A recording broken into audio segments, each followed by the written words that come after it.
జగనన్న కాలనీలో దొంగతనాలు. అభద్రతా భావంతో ప్రజలు. బుచ్చి నగర పంచాయతీ పరిధిలోని మంగలికట్ట జగనన్న కాలనీల్లో గుర్తు తెలియని దుండగులు వరుస చోరీలకు పాల్పడిన సంఘటన చోటు చేసుకుంది. ఎన్నడలేని విధంగా దొంగతనాలు జరగడంతో ఆ ప్రాంతం ప్రజలు, మహిళలు అభద్రతా భావంతో హడలెత్తిపోయారు. ఇక విషయంలోకి వెళితే ఒకరోజు 4 ఇళ్లలో వరుస చోరీలు జరగడం కాలనీలో ఇదే మొదటిసారి కావడం విశేషం. కోళ్లు, మొబైల్ ఫోన్లు, ఇతర గృహ వినియోగ వస్తువులు చోరీకి గురయ్యాయి. ఆ ప్రాంతంలో వీధి దీపాలు రాళ్లతో పగలకొట్టడం, ఇనుప కంచె కత్తిరించి దొంగతనాలకు పాల్పడ్డారు. ఖాళీ ఇళ్లలో కొందరు యువత మద్యం గంజాయి సేవించి పేకాట, ఇతర సంఘ విద్రోహక చర్యలకు పాల్పడుతున్నారని కాలనీ వాసులు ఆవేదన వ్యక్తం చేస్తున్నారు. తమకు భద్రత కల్పించాలని, తమకు న్యాయం జరిగేలా చూడాలని కోరారు.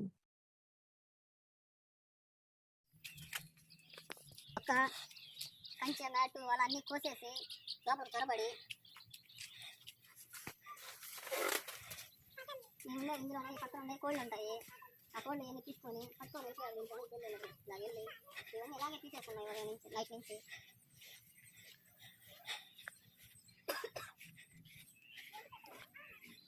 ఇంట్లో ఉండే కోళ్ళన్నీ పట్టుకొని వెళ్ళిపోయారు. మేము పక్కనే పడుకొని ఉండేవాళ్ళం. కోళ్ళే పట్టుకెళ్ళిపోయారు. మాకు అనేది అసలు భద్రత లేకుండా అయిపోయింది. ఇక్కడికి వచ్చి ఆడవాళ్ళందరం బయట అద్దం వల్ల ఉంటున్నాము. నేను జగనన్న కాలనీలో 3 సంవత్సరాల నుంచి ఇక్కడే కాపురం ఉంటున్నాము. ఇక్కడ మాకుండే ఇళ్లలో వస్తువులు, కోళ్ళు అన్నీ దొంగతనాలు చేయబడుతున్నాయి. ఇది వరకు కాలంలో ఇలాగే ఇప్పుడు లేదు. ఇప్పుడు ఎక్కడెక్కడి నుంచో జనం వచ్చి ఇక్కడ చేరాక మా ఇళ్లలో వస్తువులు, సామాన్లు అన్నీ పోతున్నాయి. వేల ఖరీదు చేసే కోళ్ళు కూడా ఎత్తుకొని వెళ్ళిపోతున్నారు. మేము ఇక్కడ చూస్తే లక్షలు ఖర్చు పెట్టి ఇల్లు కట్టుకున్నాము. మాకు ఎలాంటి భద్రత లేదు. ఈరోజు కోళ్ళు, వస్తువులే పోతున్నాయి. రేపు ఎవరన్నా మగవాళ్ళు ఇళ్లలో లేని టైంలో వస్తే ఆడవాళ్ళ పరిస్థితి ఏంది? మాకు కొద్దిగా దీని గురించి గట్టిగా చర్య తీసుకొని అధికారులు మాకు నెగే వాళ్ళు కూడా ఎక్కువైపోతున్నారు. పగులు రాత్రి అనకుండా ఎక్కడెక్కడి నుంచో వచ్చి ఇక్కడ తాగేసి ఇక్కడే ఉండి ఈది లైట్లతో సహా ఆర్పి మరీ మా ఇళ్లలో దూరి కోళ్ళు, వస్తువులు బయట ఏ వస్తువు ఉన్నా కానీ కొత్త ఇళ్ళకి ఏదైనా పని చేసుకుంటున్నా ఏ వస్తువు ఒక్కటి లేకుండా ఎత్తుకొని వెళ్ళిపోతున్నారు.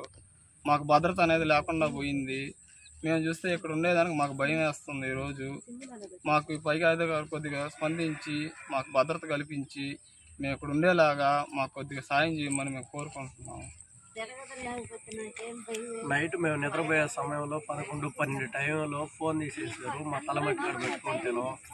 మేము లేని టైంలో ఇప్పుడు మగవాళ్ళు ఏదో ఒక టైంలో పనికి వెళ్ళి ఉంటారు. లేడీస్ కొనుక్కుంటే ఏం పరిస్థితి ఒకవేళ ఎవరు పడితే వాళ్ళు తిరుగుతున్నారు. ఇక్కడ ఇళ్ళ దగ్గర ఏమో పడితే ఆ వస్తువులు పోతా ఉన్నాయి.